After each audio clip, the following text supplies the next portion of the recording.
Hello, my name is Eric Guth. This is Meet the Ocean Encounters. Meet the ocean. Meet the ocean. Let's see here. It was early season, late season, I apologize, 2018 in Antarctica. So late season means about February. And we are in a place called Wilhelmina Bay, or at least approaching it. And I'm working aboard the National Geographic Explorer as a photo instructor and a naturalist. The weather is pretty nasty all day long. There's fairly high winds, a fair amount of rain, which in the Antarctic Peninsula region isn't uncommon, but it's definitely never very well welcomed. And our expedition leader, Russ Evans, he says, okay, we're going to do an after dinner outing. Haven't gotten the guests off the ship very much because the weather hasn't been very good, and we're hoping for humpbacks. Late season Antarctica has been incredible recently for humpbacks. Over the last few years, it definitely seems like the populations are increasing. The numbers are starting to return after the height of the whaling era in the early part of the century, of the 20th century. And so it's just been incredible to watch these numbers rise. And it seems to be late February, early March, or when you're getting really active behavior. Humpbacks are coming to the surface and lunge feeding and doing all the stuff that you hope for with this really charismatic species. But we were a little apprehensive on this particular night just because it had been a long day. We were trying to get out and about, but nothing was really working. And we'd seen a few humpbacks. It was, again, kind of windy encounters. So then we have dinner, and it's about time to pack up and get ready to go out in Zodiac cruises after dinner. And by the time we get into the back of Wilhelmina Bay, which, to be honest, it had calmed down a lot. There wasn't a lot of wind. But however, it was pouring down rain, just torrential rain. And we weren't too keen. But we load up the Zodiacs as our means of getting the guests off the ship and onto the water. And the idea was to do a 1-hour Zodiac cruise with one group of guests, come back to the ship, pick up another group. And so all the staff get into the Zodiacs, and we start to scout around. So calm conditions in terms of wind, heavy torrential downpouring rain, but there's a lot of really nice icebergs in the area, and we kind of distribute in the 15 minutes before the guests come aboard. And off in the distance, as I'm doing my scouting, I do see one faint blow from a whale. And I kind of cue in on it, and I mention it to some of the other naturalists. And some of them take note, some of them don't, because they may have been struck by something else and they figure their tour is going to lead them maybe towards an iceberg or hoping to find some whale in some other part of the bay. But I end up being loaded into my boat with about 8 guests, and I have all my camera gear. I have an underwater housing for one of my cameras. I have a pretty long lens, and I have a wide-angle lens.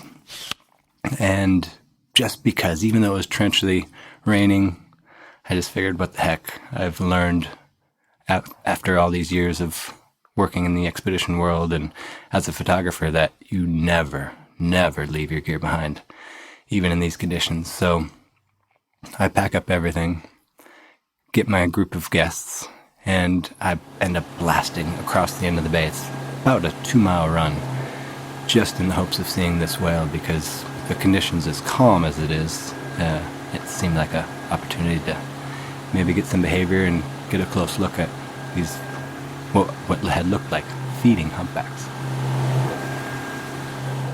So a race over, I'm the only boat that ends up heading to this corner of the bay. The other boats are nowhere to be seen. The rain is still driving, the winds are remaining calm, and all of a sudden there's a blow ahead. Drive a little bit closer, the whales start to spout, and before you know it, there's a lunge feeding event. Now, lunge feeding is where the humpback, as it's trying to engulf its food, in this case krill, it lunges, or it propels itself forward and up and out of the water. Not straight vertically, but at about a 45-degree angle with its mouth agape, and then its throat pleats are distended, and all this water comes pouring out. And in the process, you're seeing all these krill, just krill scattering left and right, left and right. So it's incredible. The guests are shocked. I whip around with my camera, I snap off a few images, and the whales go under again. They're under for about 2 minutes, and then they pop up again and do another lunge feeding. And this starts a pattern of about 20 minutes of this, where every 2 minutes or so, they'll come up for one lunge, and then they'll take a couple breaths, and they'll go down again. And the guests are into it, I'm into it, we're snapping pictures, everyone's happy.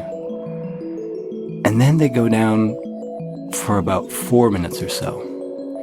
And the end of the round, this hour with our guests, is getting close enough. There's probably about 20 minutes left in the round at this point. And I start to turn the boat to head back towards the ship to see what else we can see. And then 3 or 4 whales all surface in the same area. And that's something that I hadn't expected. And so I do an about face and drive the boat back towards this group. And sure enough, these 3 or 4 whales are now surfaced, but they're not lunge feeding anymore. They're kind of hanging and what we call logging at the surface. So they have part of their bodies out of the water, mostly their blowhole and their rostrum, and they're just hanging at the surface for 1 minute, 2 minutes, and not doing much else. And so I drive within about 100 meters or so, and I cut the engine. Because it was calm at this point, still raining, but still calm, and all we were doing was listening to the sound of their blows and just kind of taking it in. And it was one of those moments where I just stopped talking, and it was wonderful. And as we were sitting there, just kind of observing what they're doing, one of the whales scares the crap out of all of us because it pops up behind us within about 10 feet, completely unexpected. So 3 whales that were at the surface, one of the whales had broken off and kind of popped up.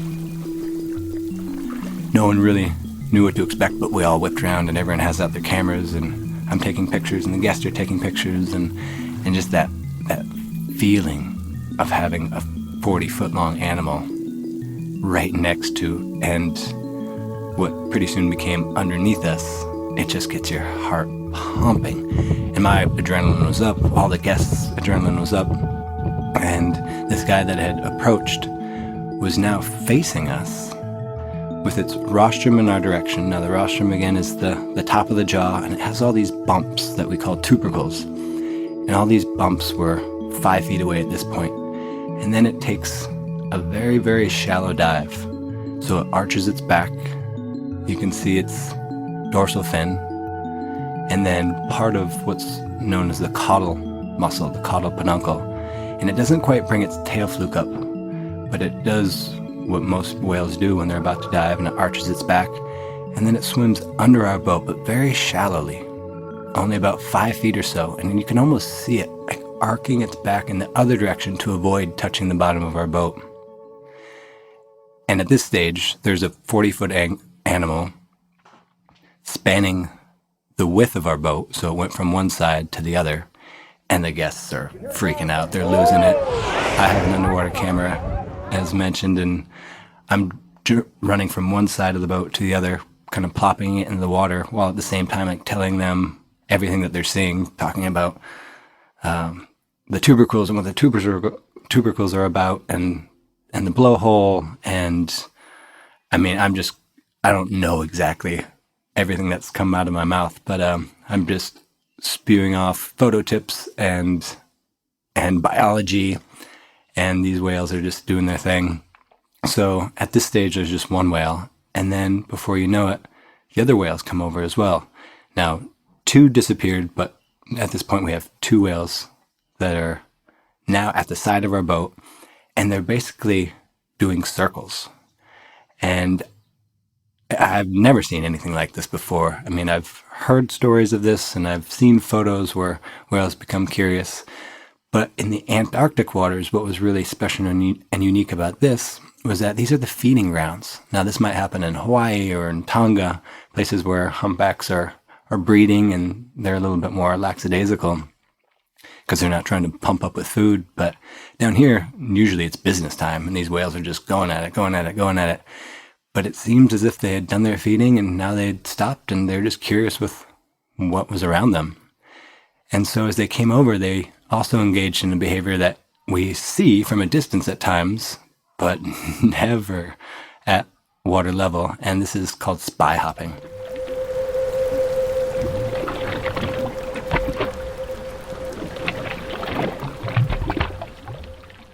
At this point, these whales were particularly curious with us because they were now elevating probably the upper third of their body out of the water, just high enough to where you could see their eye.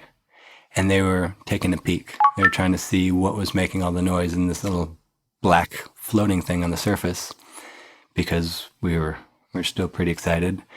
And when they would spy hop, the top of their jaw would now be above all of our heads.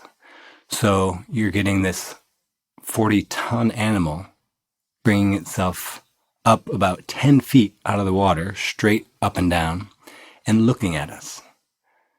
And we're these 9 little bodies in this vulnerable boat in the iciest, coldest waters on the planet. But at no point did I ever have a concern for this animal tipping the boat. It was a question that kept coming up over and over from all the guests. It's like, should we be concerned right now? Should we be worried? And I said, no. And it was just kind of an innate understanding that this wasn't anything to be concerned about. And the one recommendation I did have, because we certainly could have touched them, was just don't touch them. I know it's probably tempting to reach out and touch an animal like this, but just don't touch them. Just watch them. They're as curious as us as we are of them. And sure enough, I mean, for the next 20 minutes, these whales continued to swim around and under the boat and would come up to the back of the propeller and blow bubbles into the propellers. And at one point, one of the whales even laid on its back with its pectoral flippers completely spread out. Now, these animals have 15-foot long pectoral flippers.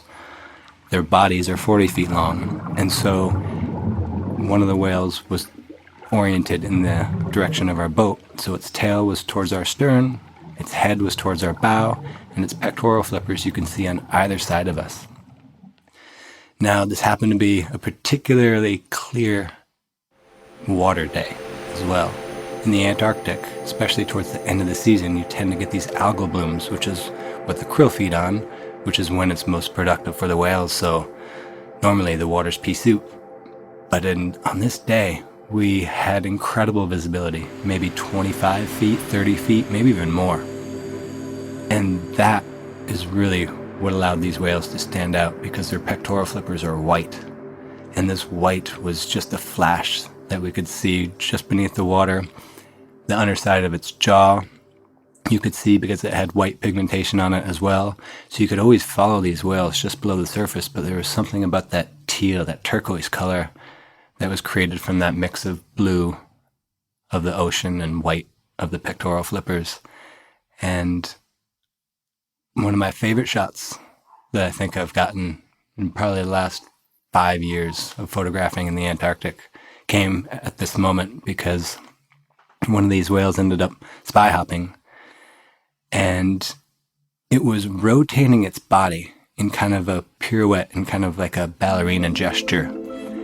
And from the surface, you couldn't really see anything. You didn't see the gesture of the pectoral flipper, but I had my underwater camera with me, and I had a dome port on it and a fisheye lens, which allows me to take a photo half above and half below the water. And I'm shooting blind at this point because I can't get my face under there, so it's the old spray and pray method, as we call it. And I'm just firing away. This whale is 5 feet from me. The water, the lens is right at the water surface, half above, half below. And it's not until I get back to the ship and look at the image to where you can see the whale's head above water and this graceful pirouette of its flipper kind of arcing across the front of its body. And to top it off, the snow-capped mountains of Antarctica in the background. And that was the part that some of our photographers on board, Jennifer Hayes and David Duboulet. My name is Jennifer Hayes. I'm David Duboulet. Colleagues and esteemed National Geographic photographers actually mentioned that this was a moment that you don't often get to see because these whales usually are so busy in the Antarctic feeding and the waters tend to be more murky. So being able to see all of it on this particular day was particularly rare, and it's definitely a photograph that I'll remember.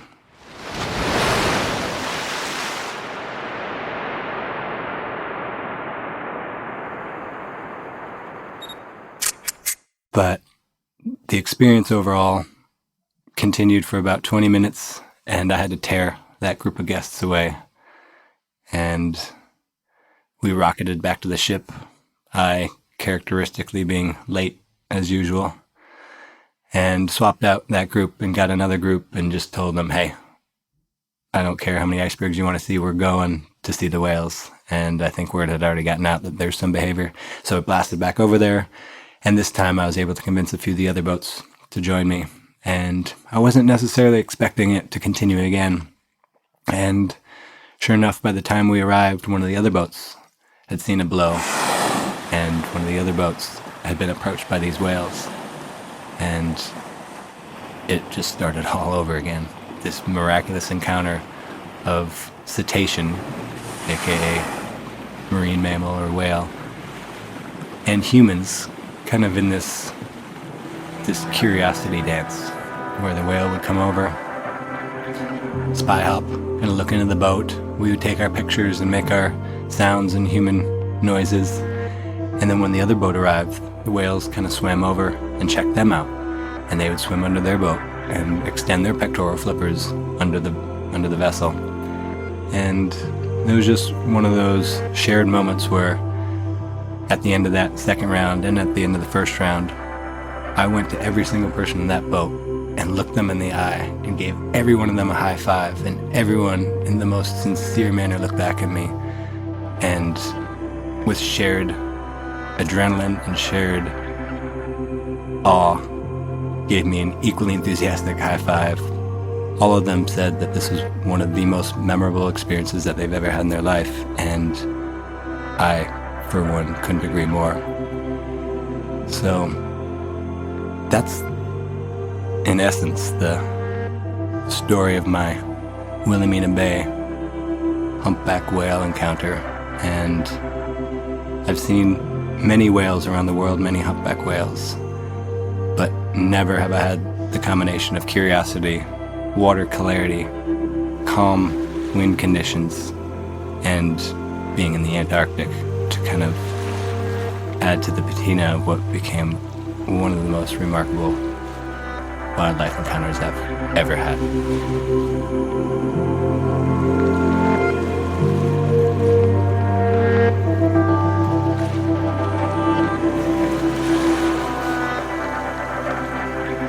Meet the Ocean is produced by Paul North and Andrew Gettings, with sound design by Kelsey Anderson.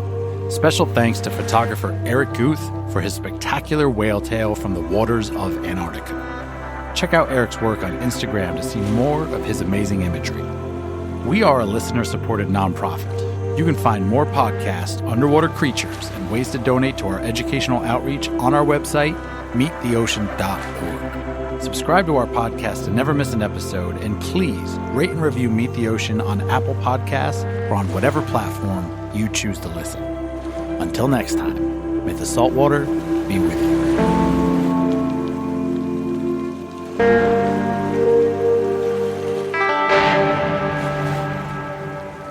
Okay, we ready for this?